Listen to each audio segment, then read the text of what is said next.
Bismillahirrahmanirrahim. Assalamualaikum warahmatullahi wabarakatuh. Nama Nur Arif Umar binti Osman.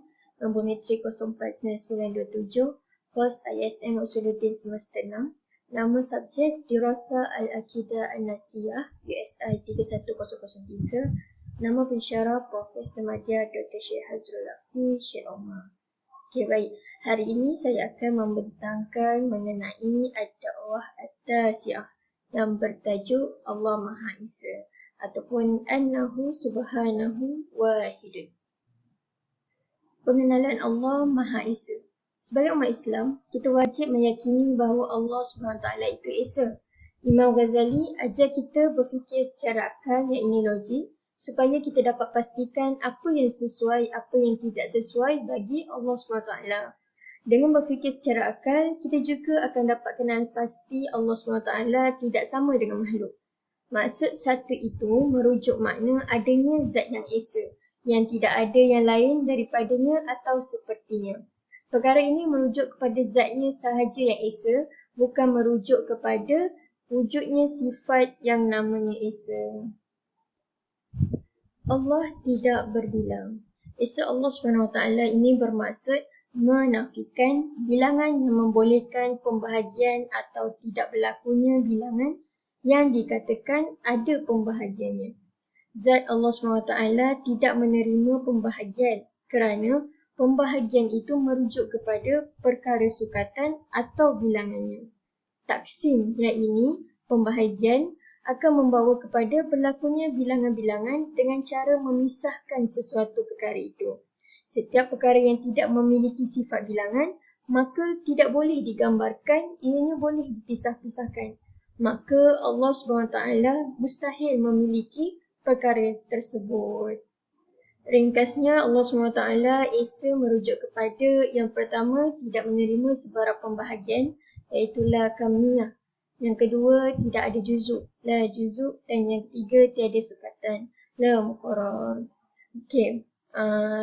Allah juga tidak ada bahagian-bahagian. Maksudnya dia tak adalah bahagian kaki, dia tak ada bahagian kepala, dia tak adalah bahagian luar, dia tak ada bahagian dalam, dia tak ada perkara-perkara tersebut. Kemudian kita teruskan kepada Allah tidak ada bandingan. Dikatakan juga Allah SWT Esa, maksudnya Allah tidak ada bandingan dalam kedudukannya sebagai Tuhan. Dari sudut bandingan ini, kita boleh ambil contoh daripada makhluk ciptaan Allah, iaitu matahari. Matahari ini merupakan makhluk yang boleh menyinari alam dengan terang benderang. Tak ada makhluk selain matahari yang dapat menerangi alam sepertinya. Dari sudut kedudukan Tuhan pula, Allah SWT adalah Esa kerana dia tidak mempunyai tandingan dan lawannya.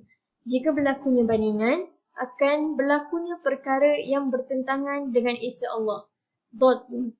Dari sudut masa dan tempat. Setiap yang ada tandingan akan ada tempat dia. Contohnya akan ada satu tempat ataupun satu level, satu aras untuk Tuhan dan ada satu lagi tempat untuk yang menandingi Tuhan. Sedangkan Tuhan tidak mempunyai tempat baginya. Jadi, jom kita tengok macam mana Imam Ghazali kata akal kita ni berfikir mengenai tempat yang dikatakan tadi. Okey, Imam Ghazali kata, kalaulah ada dua perkara hitam pada tempat yang sama, masa yang sama, maka fikiran kita akan mendefinisikan perkara itu hanya ada satu saja. Okey, baik. Ada dua perkara hitam pada tempat yang sama, masa yang sama. Saya ambil contoh dalam gambar rajah tu, saya gunakan gelas berwarna hitam. Dua gelas berwarna hitam saya letak pada tempat yang sama, iaitu di tengah-tengah meja, masa yang sama pukul 8 pagi. Maka fikiran kita akan mendefinisikan perkara itu hanya ada satu. Maksudnya, bila dua-dua benda tu hakikatnya semua sama, tempat yang sama, masa yang sama, jadi tak ada perbezaan.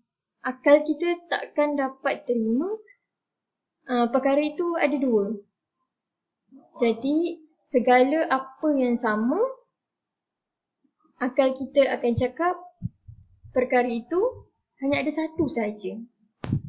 Termasuklah cawan yang berada di atas meja tu. Akal kita akan cakap cawan yang warna hitam tu hanya ada satu.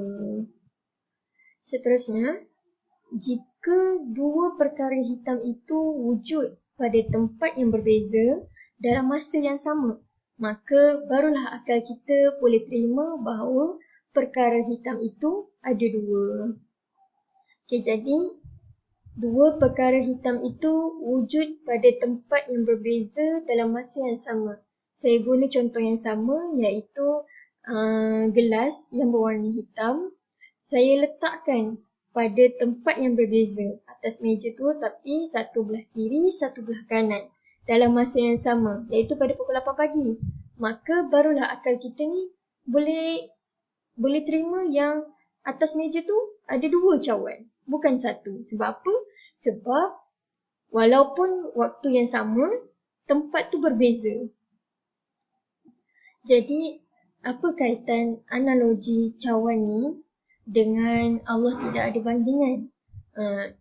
Bila kita sebut Allah ada bandingan, akan ada tempat bagi Tuhan dengan ada tempat bagi yang menandingi Tuhan.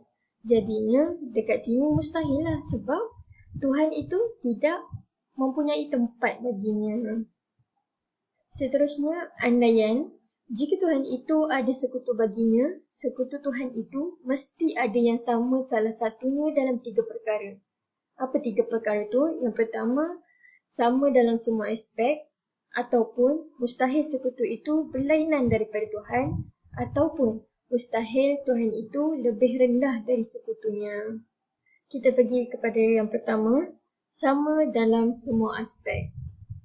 Tuhan tidak akan ada yang sama dalam semua aspek. Sebab apa? Bila dikatakan sama dalam semua aspek, maka tidak ada dua, hanya ada satu sahaja. Maksudnya, kalaulah ada sekutu Allah ni, sekutu Tuhan ni, takkan samalah dengan Allah Ta'ala. Sebab Allah Ta'ala tu takkan ada sesuatu yang sama dengan dia. Sebab apa? Sebab bila kita katakan ada yang sama semua aspek dengan Tuhan, dengan Allah, maksudnya satu je lah. Macam contoh perkara yang hitam tadi tu kan. Bila ada dua perkara yang hitam dalam satu masa yang sama, tempat pun yang sama, maksudnya perkara itu hanyalah ada satu. Yang kedua, mustahil sekutu itu berlainan daripada Tuhan, iaitu sekutu itu lebih tinggi kedudukannya, martabatnya daripada Tuhan itu sendiri.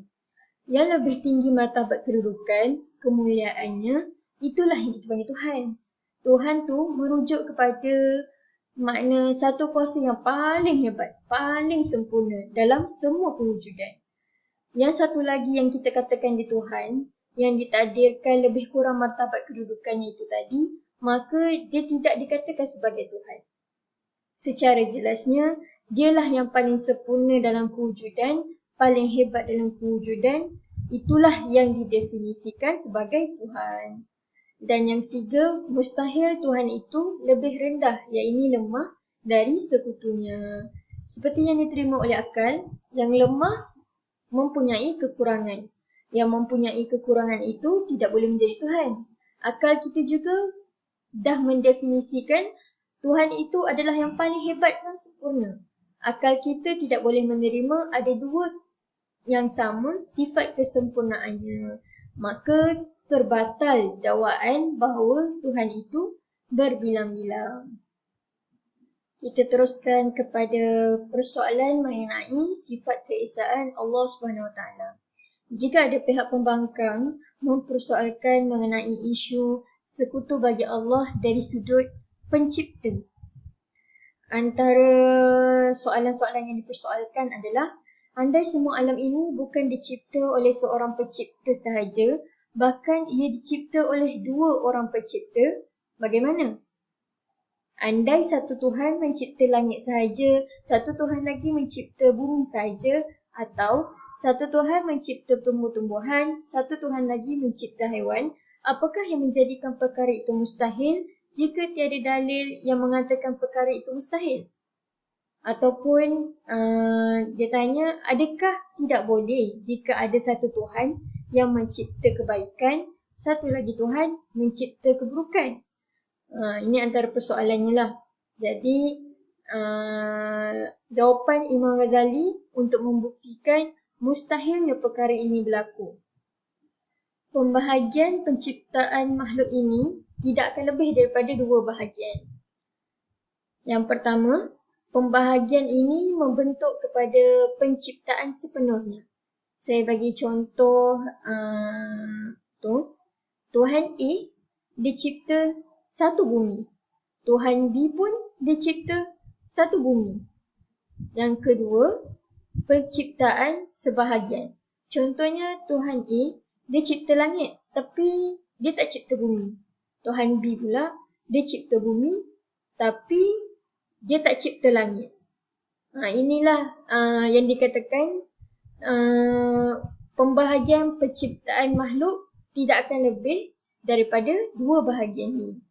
Maka kita boleh tanya kepada mereka, pencipta langit mampu atau tidak untuk mencipta bumi? Mestilah dia akan cakap, mampulah sebab maha berkuasa kan, maha sempurna. Kalau tak bukan Tuhan kan. Jadi, jika Tuhan yang mencipta langit itu berkuasa untuk mencipta bumi, maka tidak boleh dibeza benda yang ditakdirkan antara satu sama lain. Sebab kedua-duanya mempunyai kesempurnaan berkuasa. Jadi kat sini bila dua-dua maha berkuasa, boleh menciptakan, Tuhan yang mencipta langit tu mampu menciptakan bumi, yang menciptakan bumi mampu menciptakan langit. Jadi tak ada beza lah, dua-dua berkuasa.